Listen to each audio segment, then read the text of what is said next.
신년주일 2부 예배 나오신 여러분과 가정 위에 올 한해도 하나님의 크신 축복하신 이 넘치기를 바랍니다.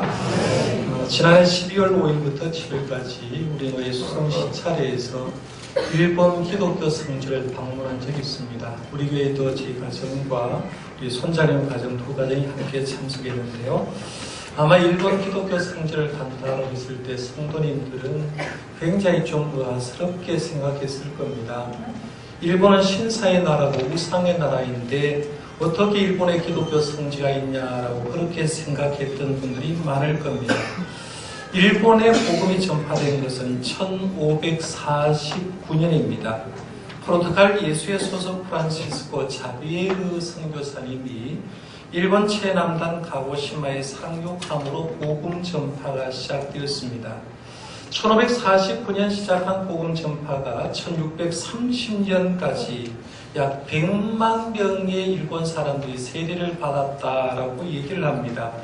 당시 일본 인구가 1700만 정도로 예상하는데요. 1700만 명 가운데 100만 명이 세례를 받았다는 것은 엄청난 수가 세례를 받았다는 말이고 부흥했다는 말이 됩니다. 문제는 이렇게 복음이 확장되자마자 복음의 확장을 못마땅하게 생각하는 사람이 있었습니다.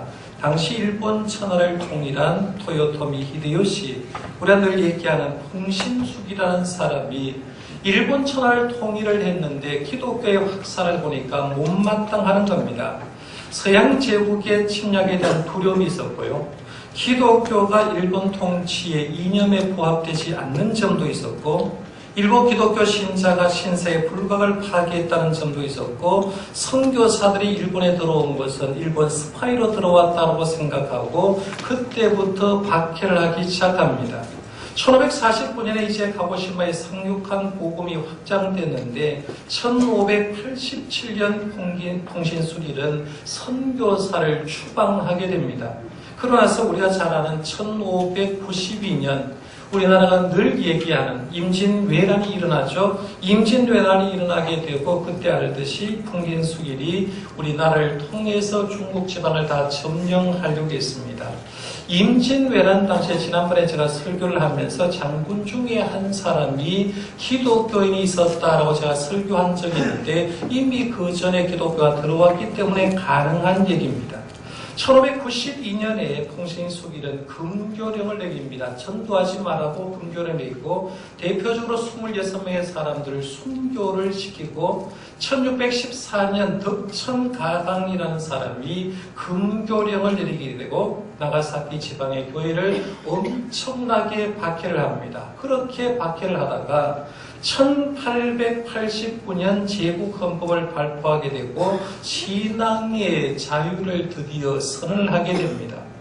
풍신수기라 선교사를 추방하는 것부터 시작해서 신앙의 자유를 허락해 주는 것까지 계산을 하면 얼마가 나오느냐 하면 302년이라는 기간이 나옵니다.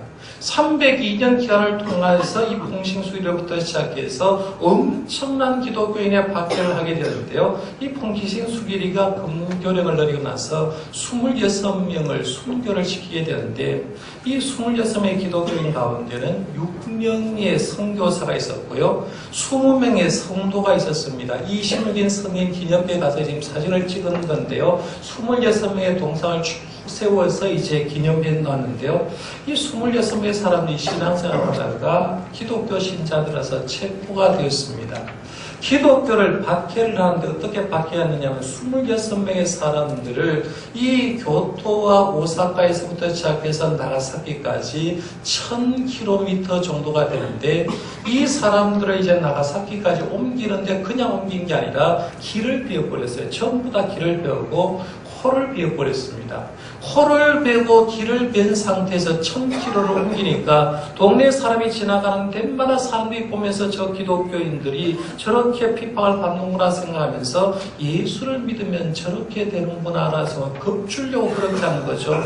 이렇게 해서 나가사키까지 끌고 오고 이 사람들을 26명을 전부 다 십자가를 세워놓고 그들을 칼과 짱으로 찔려서 이 사람들을 순교를 시킵니다. 26명의 동상이 쭉 통과했는데요. 이 동상 가운데는 세 사람이 굉장히 키가 작은 동상이 있습니다. 당시 12살에서 14살로 추정되는 이 소년들도 그 속에 예수를 믿는다고 십자가형을 당해서 죽었는데 가장 작은 12살 소년이 다른 사람은 십자가가 있는데 자기 십자가가 없으니까 이런 말을 했다는 겁니다. 내 십자가는 어디에 있죠? 라고 했다는 거죠. 내가 달릴 십자가 도대체 어디 있느냐라고 얘기를 했고요. 그렇게 하면서 그 얘기를 듣고 여러 사람들이 그 말에 감동을 받고 많이 울었다는 얘기입니다. 이들 중에는 죽어가면서 이런 말을 한 사람도 있다고 합니다. 나는 아무런 죄도 범하지 않았지만 단지 우리 주 예수 그리스도의 가르침을 전파했다는 이유로 죽는 것이다. 나는 이러한 이유로 죽게 됨을 기쁘게 생각하며 우리 주님이 나에게 내려주신 커다란 은혜라고 생각한다라고 얘기하면서 예수님 전하다가 예수님 때문에 죽는 것 너무나 큰 은혜라고 생각하고 그렇게 생각한다고 말하면서 그렇게 얘기를 하고 십자가에 달려서 이 사람들도 순교를 하게 됩니다. 나가사키에서 26명 이렇게 공개적으로 처형하면 거기에 있는 사람이 겁이 나서 예수를 안 믿을 줄 알았는데 공개 처형한 걸 본 나가사키의 시민들은 오히려 그걸 보고 훨씬 더 예수를 많이 믿기 시작했다는 거예요. 그래서 부흥을 하는데 302년 동안 이 예수 믿는 사람을 박해하는데 크게 4가지 방법으로 기독교인을 박해를 했다고 합니다. 첫 번째는 종문조사 방법을 썼는데 쉽게 말하면 일본에서 태어난 모든 사람 우리가 주민등록을 동사무소 하는 것처럼 불교에다가 내 신앙은 불교인입니다라고 등록을 한다는 거죠. 불교에 등록증이 있어야 됩니다. 그러면 여행을 할 때나 결혼식을 할 때나 이사를 할 때나 취업을 할 때 그 발급된 증명서가 있어야 제대로 할 수가 있는데 예수 믿는 사람은 그 발급된 것이 없으니까 굉장히 피해를 받으면서 종문조사 방법으로 당신이 불교 신자인가 아닌가에 따라서 엄청난 박해를 했다는 겁니다. 두 번째는 후미예를 실시했는데요. 해마다 예수상이나 혹은 마리아상을 발로 밟게 함으로 저 사람이 기독교인인가 아닌가를 따졌다는 거죠. 지금 후미하는 장면을 보는데요. 주변에 사람들이 앉아서 보고 있습니다. 한 사람이 지금 길을 걸어가고 있는데 그 사람 발밑에 누가 있느냐 하면 예수님 사진이 있는 거죠. 마리아 사진이 있는 거예요. 이걸 밟으면 기독교인이 아니고 이걸 밟지 않으면 기독교인이라고 생각하는 거죠. 그래서 1년에 한 번씩 예수 믿는 사람, 의심되는 사람, 모든 사람들을 후미의 방식으로 예수님 사진을 깔아놓고 이걸 바르냐 안 바르냐를 보면서 기독교인인가 아닌가를 따졌다는 거죠. 그러니까 예수 믿는 사람이 1년에 한 번씩 그걸 밟지 않았으니까 얼마나 힘들었겠습니까? 세 번째 방법이 5인조 제도를 썼어요. 마치 북한에서 5호 담당제를 하는 것처럼 5가정을 한 조로 묶여놔서 세금과 범죄 예방 기독교인의 색출을 위해서 5가정이 서로 살피도록 만들었다는 거예요. 그 다음에 네 번째가 유족 조사하는 방법을 쓰는데요. 한 사람의 기독교인이 적발되면 남자는 7대까지 조사했다는 거죠. 여자는 4대까지 격리를 하게 되고 그렇게 추적해서 이 사람이 7대까지 예수 믿는 사람이 있는가 여자는 4대까지 믿는 사람이 있는가 하면서 그렇게 감시를 했다는 거예요. 이렇게 박해를 하니까요. 이 박해를 받은 일본의 기독교인이 어떤 방법을 취하겠습니까? 그들이 선택할 길은 크게 3가지밖에 없었습니다. 하나는 박해를 그대로 몸으로 받는 사람들이죠. 박해를 견디면서 결국에는 내 목숨이 주님 위해서 죽는다면 좋다고 생각하고 박해를 그대로 수용한 성도들이 있습니다. 기독교인에 처한 박해가 굉장히 종류가 많은데요. 그 중에 제가 일본에 가서 사진을 찍어온 것 한 장면만 보여드린다고 하면 이런 거예요. 예수 믿는 사람을 잡았습니다. 지금 포대기에 넣었는데 여러분 잘 보일지 모르겠습니다만 발이 위에 있습니다. 발이요. 거꾸로 사람을 달아놓는 거죠. 발을 사람에게 달고 포대기에 넣고 얼굴이 지금 보이지 않는데 얼굴이 지금 어디에 있느냐 하면 옛날 재래식 화장실에 들어있다고 보시면 됩니다. 쉽게 말하면 똥통이죠. 똥통에 얼굴을 집어넣었다가 꺼냈다가 똥통에 얼굴을 집어넣었다가 꺼냈다 이렇게 하는 거예요. 예수 믿는 사람의 신앙을 박해하기 위해서 그 똥통에 집어넣었다 꺼냈다 집어넣었다 꺼냈다 결국에는 이런 식으로도 하고 수많은 박해를 하면서 이렇게 기독교인을 괴롭혔으니까 그 박해를 하는 예수님은 포기하지 못하고 박해를 참고 견디다가 순교한 성도들이 의외로 많이 있다는 거예요. 두 번째는 가장 쉬운 방법이죠. 나 예수 모른다. 기독교인이다가 박해 심하게 되면 불교로 배교하는 사람이 또 전향해버리는 사람이 있었어요. 세 번째 유형은 타협하는 성도입니다. 내가 지금 예수를 믿고 싶기는 싶은데 나라에는 불교를 권장하고 불교를 믿으려고 하니까 불교 상을 만들어 놓고 그 상을 보면서 예수라고 생각하고 믿었던 사람이 있습니다. 그럼 지금 보고 있는 게 바로 그 상인데요. 동조, 미륵보살, 밤가, 사위상입니다. 지금 우리 한국에도 있는 불상입니다. 불상이 분명하게 부처가 이렇게 앉아가 있잖아요. 불상이에요. 불상인데 이 불상을 집에 모셔다 놓고 기독교인이 뭐라고 생각하는, 이건 불상이 아니라 예수님이다 라고 생각하고 믿는 거죠. 그래서 겉으로는 불교 신자인데 내면적으로 나는 예수 믿는다고 생각하면서 이런 불상이나 이상한 것들을 만들어 놓고 예수님으로 받아들이는 사람이 많았다는 겁니다. 장장 302년을 이런 식으로 박해를 했으니까요. 일본 사람들에게 복음은 어떻게 느껴지겠습니까? 예수 믿으면 내가 죽어요. 예수 믿으면 가문이 끊겨요. 예수 믿으면 살기가 어려워요. 그래서 자기가 모르는 사이 이게 300년 세월 하다 보니까 예수님을 영접하게 되면 우리는 가문이 끊기고 예수 믿으면 살기 어렵다는 것이 무의식 속에 형성이 되는 거죠. 한 세대를 30년을 계산해 보면요, 10세대 이상 걸어가니까 일본 사람의 의식 중에는 예수 믿으면 가문이 폐가망신한다라고 생각하고 이런 무의식이 형성된 거죠. 그래서 지금도 그 결과로 나타나는 게 일본에는 기독교인이 없다라고 얘기하는 게 바로 그 이유예요. 일본에는 현재 1000명당 1명 정도 예수를 믿는데, 물론 종교 통계를 보면 1% 정도가 기독교인이라고 얘기하는데요. 이렇게 기독교인이 없는 이유 중에 하나가 300년에 걸쳐서 박해를 했더니만 그 결과로 예수 믿는 사람이 부족했다라고 얘기를 하는 겁니다. 제가 그걸 가만히 한번 생각해 보는 거죠. 그렇구나. 300년 세월을 박해하니까 기독교인의 숫자가 떨어지고 예수 믿는 사람 이렇게 없어졌다고 생각하면, 반대로 박해를 하지 않으면 성도들이 예수를 더 잘 믿을까? 박해를 하지 않고 종교가 자유가 있는 곳에는 진짜 예수를 잘 믿을까? 이런 반문을 한번 해볼 수 있다는 거죠. 우리가 오늘날 한국의 기독교가 어떠한가? 지난해 12월 19일 날 우리 인구주택 종조사를 2015년을 하고 종교별 통계, 종교 인구를 통계를 했습니다. 제가 수요 성경기로 이미 한번 말씀을 드렸습니다만은 2005년도 종교 통계를 보면요, 개신교가 845만 명이었고 불교가 1059만 명이었고 천주교인이 500만 명 정도가 됐습니다. 근데 지난해 2015년도 통계를 보니까요, 개신교인은 968만 명이 되었고 불교 믿는 사람은 762만 명이 되었습니다. 개신교는 10년여간에 123만 명이 성장을 했고 불교를 믿는다는 사람은 약 297만 명, 300만 명의 불교 신자가 10년여간 줄었습니다. 천주교인도 2015년도 389만 명으로 천주교인도 10년간에 113만 명이 줄었습니다.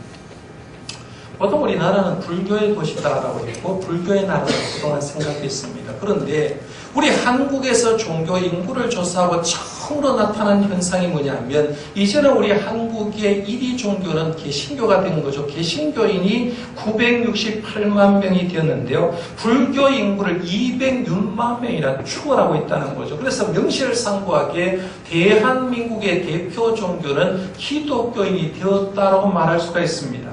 그리고 기독교가 10년 만에 123만 명이나 증가했고요. 대단한 부흥입니다. 근데 제가 이 부흥 얘기를 하면서 이 통계는 잘못된 통계가 몇 가지가 있다라고 이미 말씀을 드렸기 때문에 좀 생략하고요. 하여간 이렇게 통계를 내보니까 우리나라 현재 기독교인이 차지하는 퍼센트는 19.7%입니다. 약 20%, 10명 중에 2명은 기독교인이라고 볼 수가 있습니다. 외형적으로 굉장히 성장했으니까 참 감사할 일이다라고 생각하는데요. 과연 그 속에 진실된 그리스도인으로 성장하고 있는가? 일본이 300년 동안 박해할 때 기독교인이 0.1%가 되지 않는데 그 박해가 숨어있듯이 우리 한국 교회도 종교개혁을 이후한 후로 특별히 1517년 종교개혁을 하고 이제 500년이 지났는데요. 500년이 지난 기독교를 돌아보면 박해가 하지 않은 곳에도 기독교가 좀 많은 문제가 생기더라 하는 걸 보게 됩니다.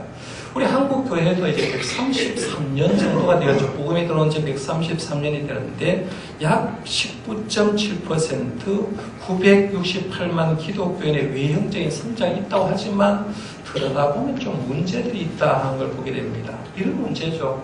대형교회 문제들 좀 심각하다라고 생각을 들었죠. 저도 목회자지만 목회자 자질 문제가 거론되는 사람이 많고요. 평신도 지도자 문제도 굉장히 좀 심각한 문제죠. 청년들이 신앙생활을 포기하는 문제도 심각한 문제고 교회 학교가 없는 교회들이 굉장히 많고 교회 학교 학생들이 줄고 있는 문제도 심각하고요. 물질 만능주의가 교회 안에 들어와서 예수 믿고 복 받았다는 기준을 돈 잘 버는 사람은 복 받았고 돈 못 버는 사람은 복 못 받았다고 생각하는 이 물질 만능주의가 교회가 들어온 것도 굉장히 문제입니다. 그리고 이렇게 기독교인이 성장했다는 이유 중에 하나는 이단들이 엄청나게 성장했기 때문이다라고 이렇게 추정해 봅니다. 이런 현실 때문에 우리 교단은 원래 우리 교단의 표어를 뭐라고 정했느냐 하면 종교개혁 500주년이 되는 해이기 때문에 총회 주제를 다시 거룩한 교회로 이렇게 정했어요. 우리 교회도 총회 주제 그대로 우리 교회 표어를 정했는데요. 다시 거룩한 교회로라는 그런 표어입니다. 제가 내일 새벽 기도할 때 다시 거룩한 교회로 부분을 나눠서 좀 설교를 하겠습니다만 오늘은 전체 얘기를 좀 하려고 합니다. 주제 성경 구절은 두 곳이었습니다. 로마서 1장 17절 말씀 아까 읽었죠? 이 로마서 1장 17절 말씀은 루터가 종교개혁을 하게 된 결정적인 구절입니다. 이 구절이 없었다 하면 루터는 종교개혁을 하지 못했을 겁니다. 종교개혁을 했던 구절이고요. 우리 교회 주제 성부니까 같이 한번 읽어봅니다. 시작. 복음에는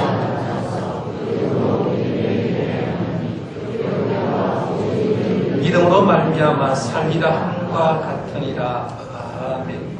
오직 의인은 믿음으로 말미암아 산다라는 말씀이 굉장히 중요한데요. 예수를 믿으면 의롭게 되고 예수를 믿으면 구원받는다는 말입니다. 굉장히 중요한 말인데 그 중에 오직이란 말도 굉장히 중요한 말입니다. 칼 바르트는 지난주에도 제가 칼 바르트 얘기를 좀 했습니다만은 개신교와 가톨릭의 차이를 그러나와 오직의 차이다 이렇게 설명을 했습니다.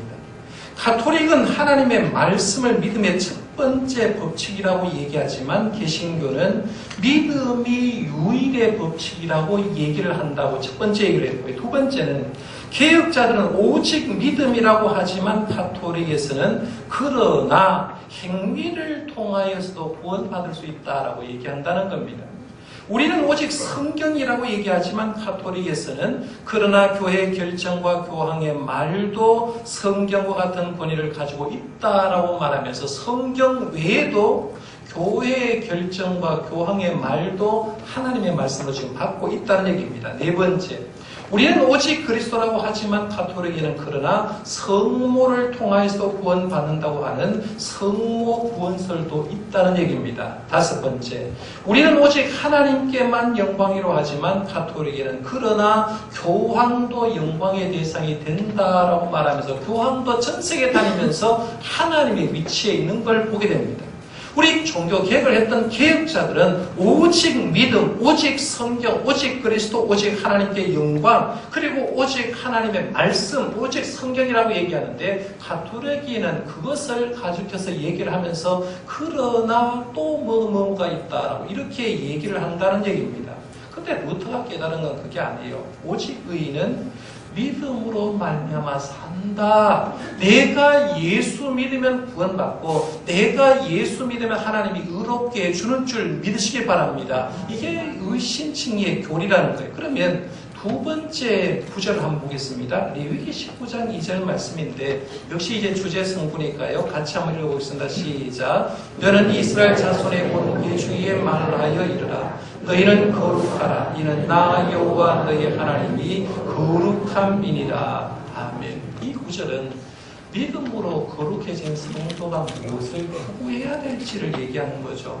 내가 예수 믿고 구원받은 그 다음에는 성화의 길로 들어가서 거룩해지라고 얘기를 하는 거예요. 그러면 로마서 1장 17절, 레위기 19장 2절 말씀을 가지고 우리가 한 해 동안 노력해야 될 건 뭐냐? 두 가지 정도를 요구할 수 있는데, 첫 번째는 다시 성경으로 돌아가야 된다는 거죠.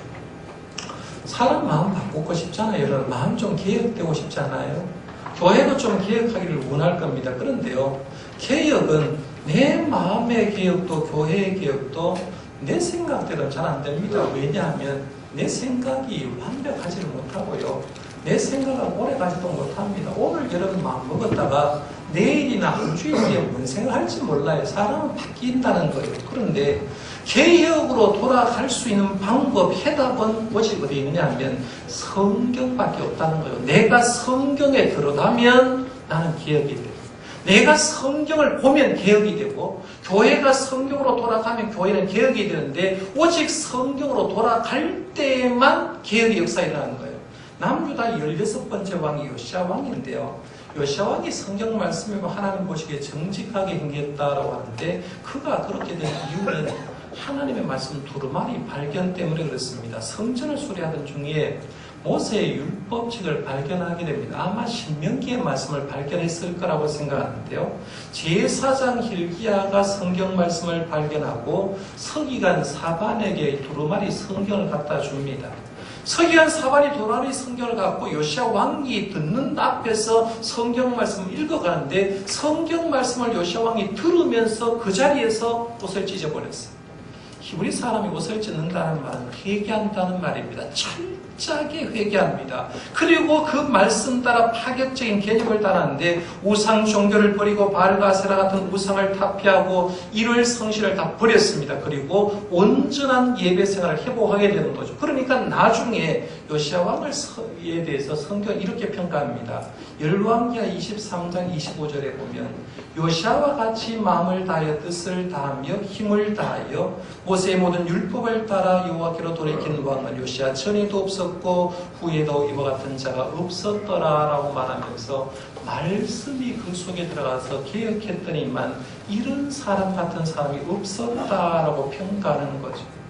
우리가 다시 거룩한 교회로 회복하려고 하면, 제가 교회를 건물이 아니라 저와 여러분이 교회라고 자꾸 반복하는데요, 내가 다시 거룩한 교회를 회복하기 위해서는 다른 방법 없어요. 성경 들어보는 거죠. 성경에는 약 3만 명의 인물이 들어있습니다.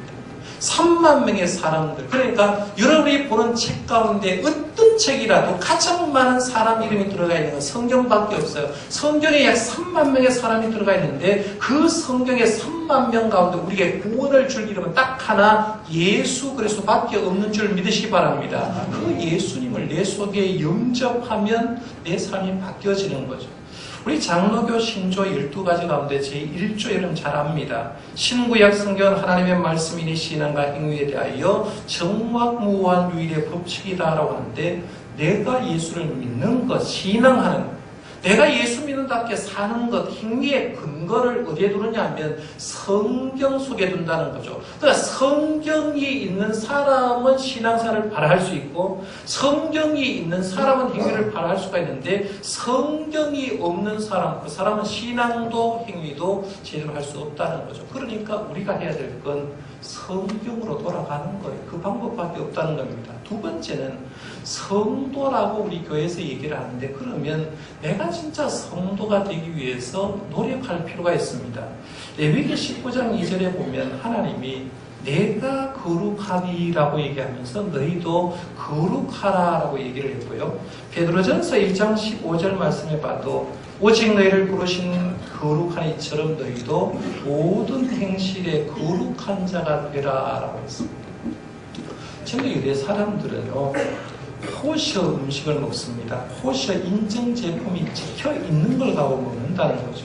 우리 한국 사람은 뭐 유기농이냐 약을 덜 쳤느냐 이걸 따지지만요, 유대 사람들은 이게 율법에 근거한, 율법에서 잘못한 그 11조를 제대로 하고 율법의 말씀대로 이걸 양성하고 길렀던 채소냐 과일이냐 그 음식이냐를 인증 마크가 있는 걸 먹는 걸 보게 되는데, 우리가 지금 유대인은 아니지만 우리의 삶의 태도에서 배워야 될 건요, 내가 성도라고 얘기를 하면 말 그대로 성도다운 삶을 살려고 노력해야 된다는 겁니다.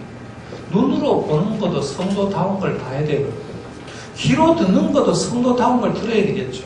말하는 것도, 입으로 먹는 것도 성도다운 말과 성도다운 먹는 걸 먹어야 돼요. 손으로 행하는 것도 역시 성도다운 거룩함을 추구해야 내가 거룩한 성도의 모습이 될 수 있다는 겁니다. 그러면 마지막으로 올 한 해 동안 우리 교회가 다시 거룩한 교회로 회복하기 위해서 노력할 것들을 간략하게 제가 말씀을 드리겠습니다. 이미 제가 정책당에 설명회를 했기 때문에, 목회 설명회를 했기 때문에 아시겠습니다만은, 재직기의 7부서를 중심해서 간단하게 말씀드리면요, 먼저 예배 부분에 이제 노력하려고 하는 것은, 다음 주일부터 주일 설교, 오전 설교는 제가 뭘 하려고 하느냐 하면 사도행전을 계속 강의하려고 합니다.